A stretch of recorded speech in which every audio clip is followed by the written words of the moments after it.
What's up guys, welcome back. OCG Metagame Breakdown for end of November 2019. Let's take a look. A couple of new sets have been released since the last time I did this. I believe it was right before YCS London, so that's a little over like 4 to 5 weeks ago. But I, purposely waited for this new support. Two big sets, I mean, two new card sets were released during these past couple of weeks. First of all, we had the new Legendary Duelist Pack 6, I believe, with the Magician's Souls, for example, that was released in the OCG a couple of weeks ago.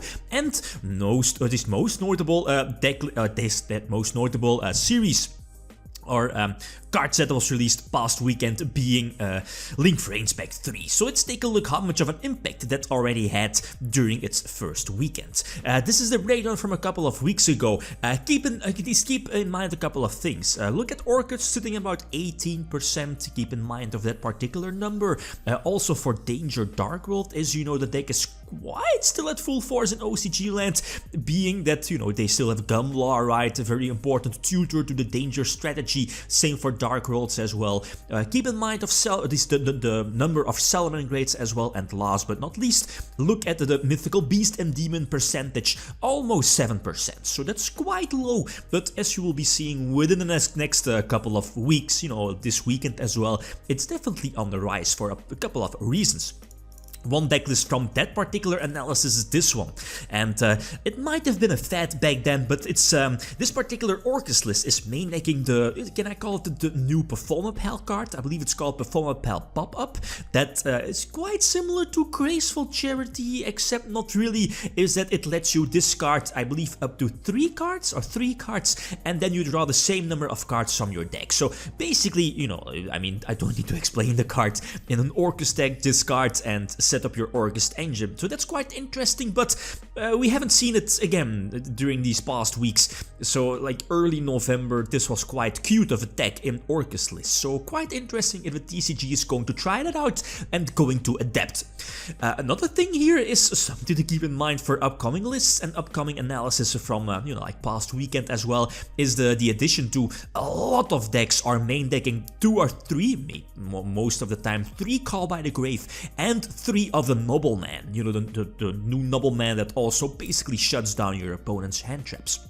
Then from last week, indeed last week, so half of November, still not a new one, but I'll get to that. Again, Orcus sitting at about like the top percentage, most represented deck here, and then followed by Zealots. So Zealots is still quite strong.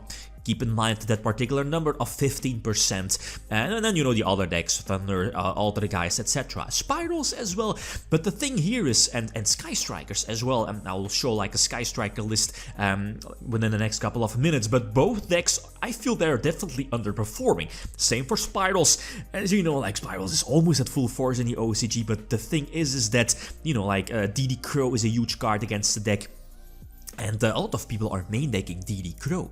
And that's something we see here for the Orcus build from last week, the triple Call by the Grave, triple of the new Nobleman, right? Nothing too spectacular outside of that, but just get your plays go through, right? Basically thanks to the new Nobleman. And same for the Zealot list that was posted last week. And something that also has gained some attention is the new Gizmek. Well, new, like not the regular Gizmek we all know, but the fire one. That's basically just an extra fire body on your side of the field. You can special summon it to your side of the field if there's an extra deck monster on the field. Well, in the extra monster zone, that is. Just go for Veilings, special summon your new Gizmek, your fire Gizmek, and that instantly gives you the Link 4 play. So interesting one.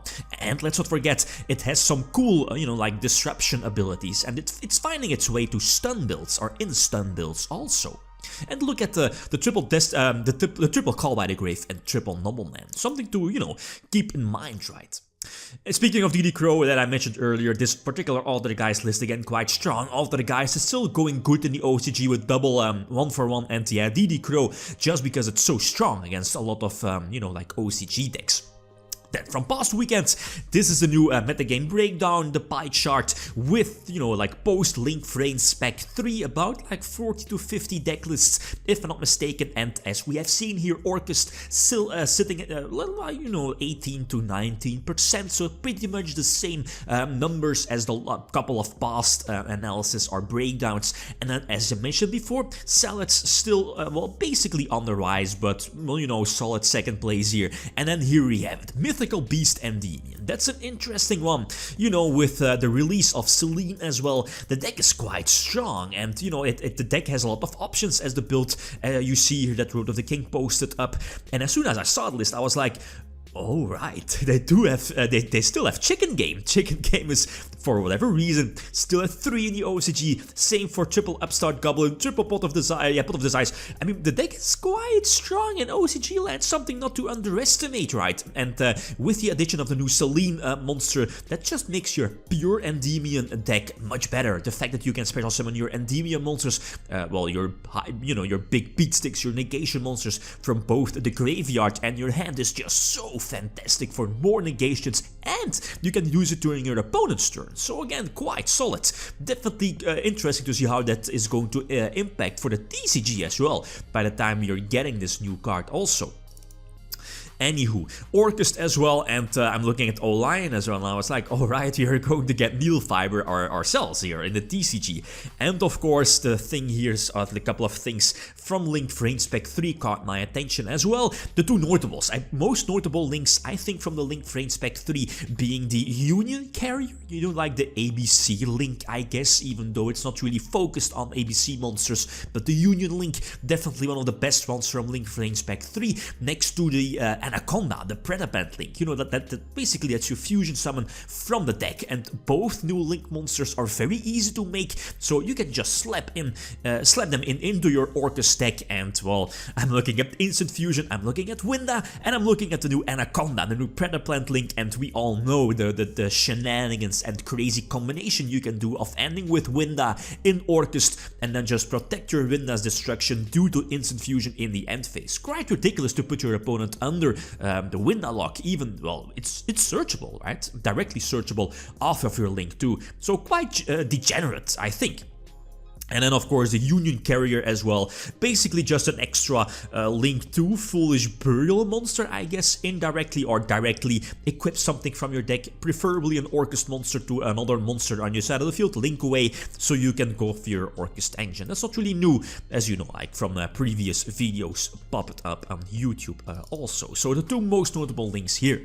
Salamangreat as well, again, triple Call by the Grave, triple Nobleman and triple Circle, that's something they still have, and one of Nibiru due to that Nobleman, right? That's something I personally missed during my previous analysis. The thing here is that it might be one of the reasons why probably the Endymion / Pendulum deck might still be in check, is the fact that people still have access to, let's say, Anti-Spell Fragrance, right? It's one of those nail in the coffin cards against like Pendulum-based deck or Pendulum-based decks, and this particular Salamangreat player opted to side deck that one. So again, quite interesting, right?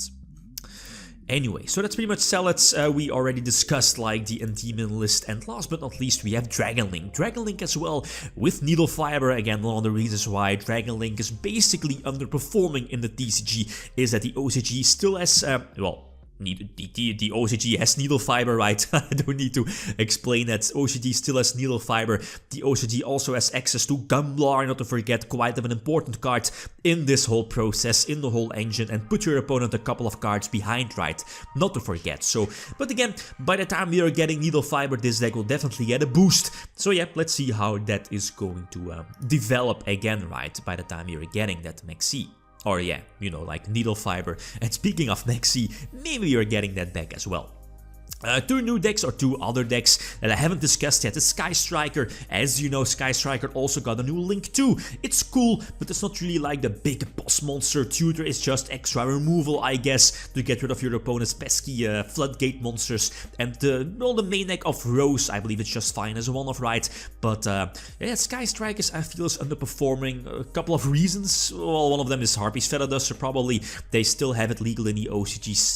Same with the new Harpy's Harpy's Feather Duster, I believe it's called Lightning Storm, you know, like the Harpy's Feather Duster 2.0 that pops your opponent's back row, well, spell and trap. So that's probably one of the reasons why Sky Strikers is not really doing that great. Or I feel, again, just like Spirals, it's just underperforming, right? I mean, it's doing much better in the TCG.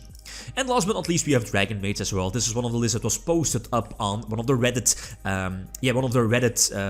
threads indeed. Also, one of the charts you see here posted up on Reddit by the El Shadollar, right? So pretty much the very similar results. This is very, at least from past weekend results from past weekend, only topped lists. So basically, most of the time, like top 8, top 4 lists are included in this particular chart. So again, very similar results: Salmon Great Orcust, Aldergeist, etc. So yeah, anyway, Dragon Mates, it's cool. They have been introduced in the TCG as well, but it feels they're quite still flawed, right? Cloth Thief as an honorable mention here in the extra deck. Okay, guys, that's it. Again, feel free to leave your comments/opinions about this. Thanks for watching. Feel free to leave a comment or like if you enjoyed the video. Lithium signing out. Peace.